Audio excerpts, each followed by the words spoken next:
दोस्तों नमस्कार। आप देख रहे हैं फ्रंट पेज। मैं गिरिजेश्वर प्रसाद। ऊ पूत का कमैहे गांव, जिनका बसुला ना रुखान। इन दो पंक्तियों के कोई गूढ़ अर्थ नहीं है, इसे समझना आसान है। इन पंक्तियों में बसुला और रुखान का जिक्र आया है। बसुला और रुखान लकड़ी काटने और संवारने के औजारों के नाम हैं। लकड़ी के सामान बनाने वाले कारीगर इन औजारों का इस्तेमाल करते हैं। कहने का मतलब है, जिस कारीगर के पास उसके काम के औजार ही नहीं होंगे, वे कमाएंगे कैसे। ऊपूत का कमैहे गांव, जिनका बसुला ना रुखान। हमारे भोजपुरी में अक्सर उनके लिए ऐसा कहा जाता है जिनके पास संसाधन नहीं होते, परंतु बातें बड़ी बड़ी करते हैं। इसे एक सीख, एक सलाह की तरह भी देखा जाता है। यह बात सभी लोगों पर लागू होती है, आप चाहे किसी भी पेशे में हो। पेशे के मुताबिक आपके पास औजार होने ही चाहिए। औजारों की प्रकृति आपके पेशे पर निर्भर करती है। यह सूत्र राजनीति पर भी लागू होता है। धनबाद संसदीय सीट से कांग्रेस के प्रत्याशी की घोषणा में काफी विलंब हुई। इंडिया गठबंधन और कांग्रेस दोनों की व्यवस्था साफ दिखी। इनके पास चुनाव लड़ने लायक कोई नेता ही नहीं है। भारतीय जनता पार्टी ने कब का अपने उम्मीदवार की घोषणा कर दी। पार्टी और उसके प्रत्याशी ढुल्लू महतो ने घर घर पहुंचना शुरू कर दिया है। इधर इंडिया गठबंधन के लोग प्रत्याशी का ही इंतजार करते रहे। इसके पहले भी धनबाद में लोकसभा चुनाव के मौके पर कांग्रेस की व्यवस्था साफ दिखी है। इन्हें प्रत्याशी ही नहीं मिलता। हाल के वर्षों की बात की जाए तो 2004 में धनबाद से ददई दुबे को टिकट मिली थी। वे पलामू के विश्रामपुर से विधायक थे। उनका कार्यक्षेत्र धनबाद नहीं था। इसके बावजूद वे विपक्ष के साझा उम्मीदवार थे। उन्होंने जीत दर्ज की। 2009 में भी उन्हें ही टिकट मिली, परंतु वे 2004 की जीत दोहरा नहीं सके। 2014 में अजय कुमार दुबे को कांग्रेस से टिकट मिली थी। वे धनबाद से ही थे। मोदी लहर में उन्हें हार का मुंह देखना पड़ा। 2019 में क्रिकेटर कीर्ति आजाद झा को कांग्रेस ने मैदान में उतारा। उन्हें भी मुंह की खानी पड़ी। अब 2024 में भी कांग्रेस को धनबाद में पैराशूट लैंडिंग करानी पड़ी है। इस बार भी कांग्रेस ने किसी स्थानीय नेता पर भरोसा नहीं किया। बेरमो की अनुपमा सिंह को धनबाद लोकसभा सीट से प्रत्याशी बनाया गया है। वे प्रख्यात मजदूर नेता दिवंगत राजेंद्र प्रसाद सिंह की बहू हैं।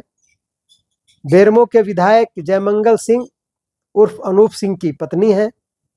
इससे इतना पता चलता है कि वे राजनीति में मजबूत दखल रखने वाले परिवार की सदस्य हैं। इस परिवार की राजनीतिक जमीन बेरमो के आसपास है। यह जरूर है कि राजेंद्र प्रसाद सिंह एक कद्दावर नेता थे।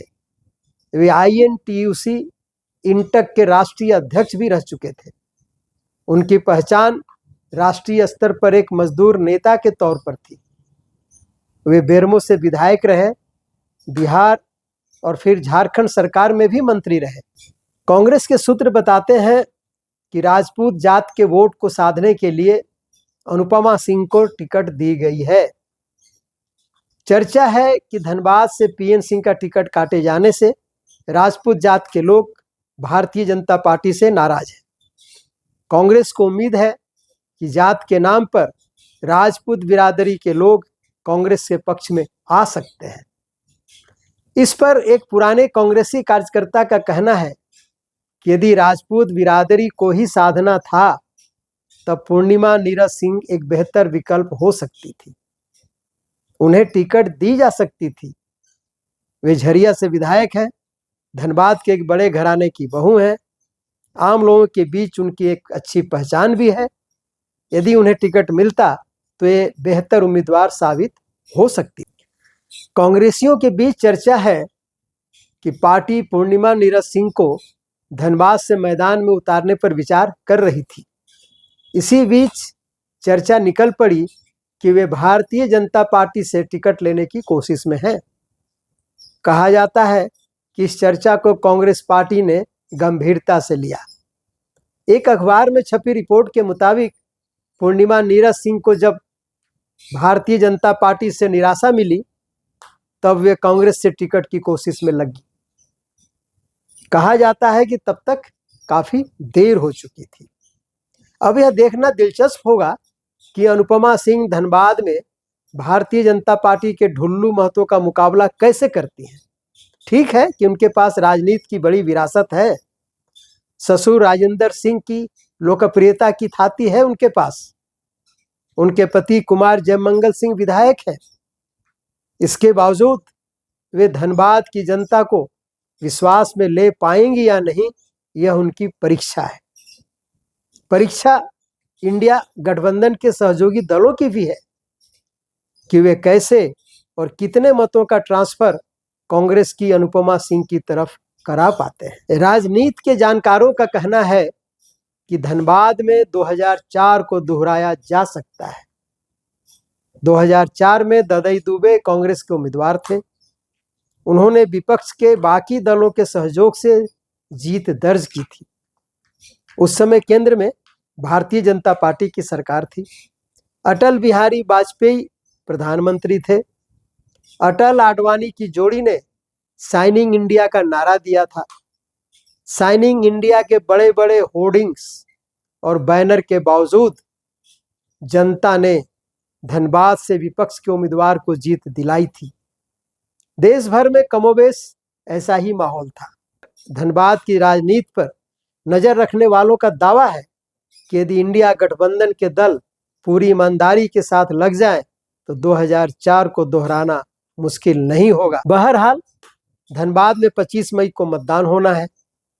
अभी काफी समय है, इंतजार किया जाए और आगे देखा जाए क्या होता है। फिलहाल इतना ही। धन्यवाद।